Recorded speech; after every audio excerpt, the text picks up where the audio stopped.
అప్పుడు రాముడు కైకేయితో, అమ్మా, నువ్వు చెప్పినట్లే నడుచుకుంటాను. రాజు నీకిచ్చిన వరాలు 2 తప్పక నెరవేర్చగలడు. ఆయన తన ప్రతిజ్ఞను నెరవేర్చి సత్యవ్రతాన్ని కాపాడుకోగలడు. నువ్వు చెప్పినట్లుగా నారబట్టలు ధరించి జటాధారినై అడవుల్లోనే నివసిస్తాను. ఈ మాత్రానికే నా తండ్రి నన్ను ప్రేమపూర్వకంగా పలకరించడం లేదా? నా హితం కోరేవాడు, పూజ్యుడు. అంతేకాక మహారాజు అయిన నా తండ్రి ఆజ్ఞాపిస్తే నేను ఆయన ఆజ్ఞను శిరసా వహించనా? అది నా కర్తవ్యం కాదా? నేను ఎల్లప్పుడూ ఆయనకు కృతజ్ఞుడుగానే ఉంటాడు.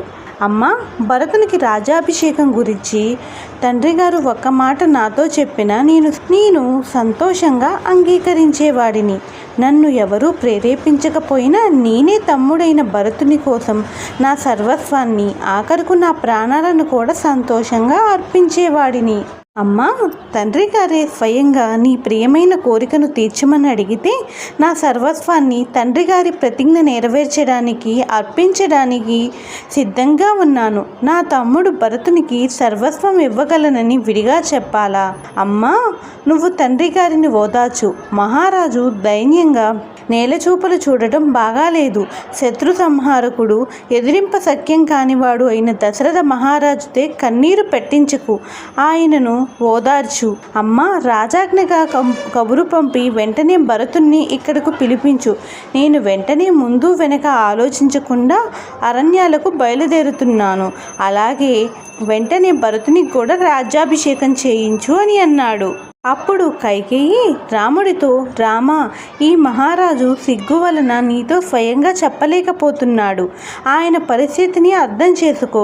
నువ్వు వెంటనే అడవులకు బయలుదేరి వెళ్ళు.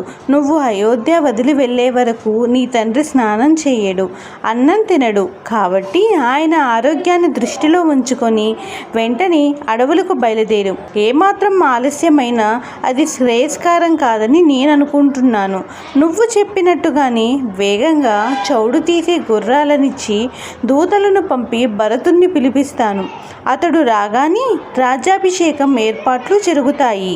నువ్వు మాత్రం వెంటనే అడవులకు బయలుదేరి నీ తండ్రి ప్రతిజ్ఞను నెరవేర్చు అని అన్నది. కైకేయి శ్రీరాముడు సంభాషణ దశరథుడు విన్నాడు.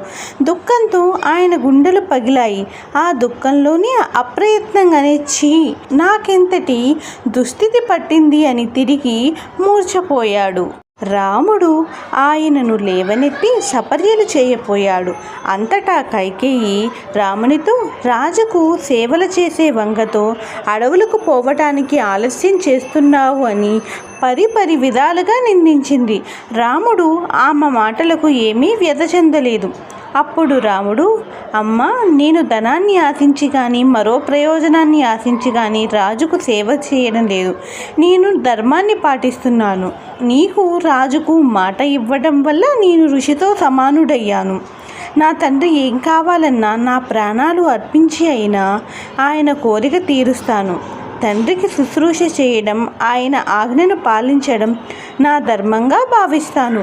మా తండ్రి గారు చెప్పినా చెప్పకపోయినా నీ మాటే ఆయన ఆజ్ఞగా శిరసావహిస్తాను. 14 సంవత్సరాలు అరణ్యవాసం చేస్తాను. అమ్మా, నీకు నా మీద సర్వాధికారాలు ఉన్నాయి. ఇటువంటిది భరతునికి రాజ్యాభిషేకం విషయమే నాకు చెప్పకుండా తండ్రి గారితో చెప్పావు అంటే నాపై విశ్వాసం లేదు అని తెలుస్తుంది. అమ్మ, వెంటనే బయలుదేరి నా తల్లికి ఈ వార్త చెప్పి సీతను ఊరడించి వెంటనే అరణ్యవాసానికి బయలుదేరుతాను. నువ్వు భరతునితో చెప్పి తండ్రికి శుశ్రూషలు చేసేట్లు చూడు. ఇది మన సాంప్రదాయం, మన ధర్మము.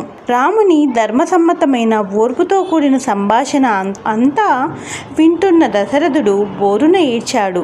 అట్లా బిగ్గరగా ఏడుస్తున్న తండ్రి పాదాలకు, తల్లి కైకేయి పాదాలకు రాముడు నమస్కరించాడు.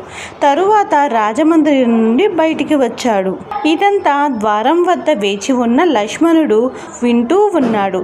కోపంతో రగిలిపోతున్నాడు. కానీ అన్నగారి మొహం చూసి కోపాన్ని అణుచుకుంటున్నాడు.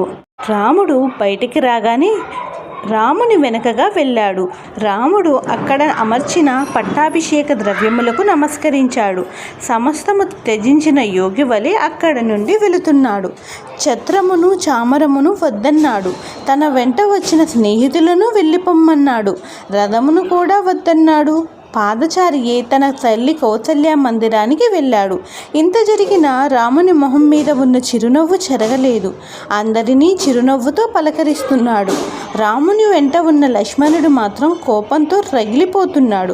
కోపం ఆపుకోలేకపోతున్నాడు. లక్ష్మణుని కోపమంతా అతని మొహంలో స్పష్టంగా కనబడుతూ ఉంది. రామలక్ష్మణులు కౌసల్య మందిరానికి చేరే సమయానికి ఆ మందిరమంతా ఆనందంతో నిండిపోయి ఉంది.